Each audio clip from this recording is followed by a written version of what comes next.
Hi అండి అందరికీ. మిర్చి తోట వేసి 2 నెలలు అవుతుంది. ఇగో చెట్లు చూడండి ఎలా ఉన్నాయో. 3 సార్లు సాగు చెట్లు వేసామండి.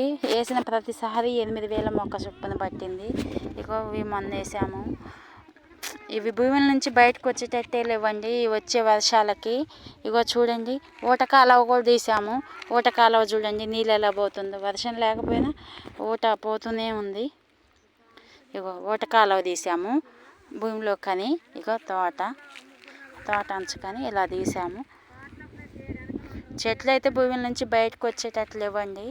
రైతు పరిస్థితి అయితే అసలు చెప్పుకునే విధంగా కూడా లేదు.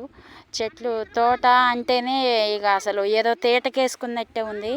రైతు బాధ అసలు ఇంకొకరికి రావద్దు కూడా. ఎంత నష్టం వచ్చినా కూడా రైతు వ్యవసాయం చేయటం మర్చిపోడండి.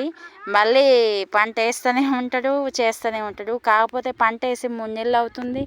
ఇవి భూముల నుంచి మొక్కలు అసలు బయటకు వచ్చేటట్టే లేవు. చూడండి మిర్చి చెట్లు ఎలా ఉన్నాయో. 3 నెలల చెట్లు అంటే ఎంత బాగుండాలి అసలు.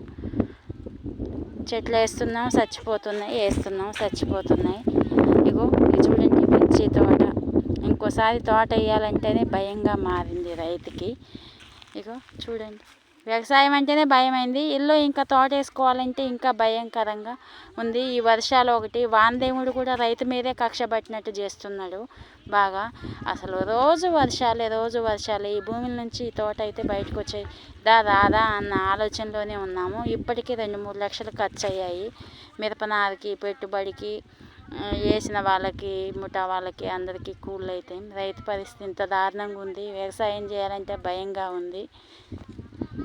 చెట్లు అయితే ఇలా ఉన్నాయి చూడండి.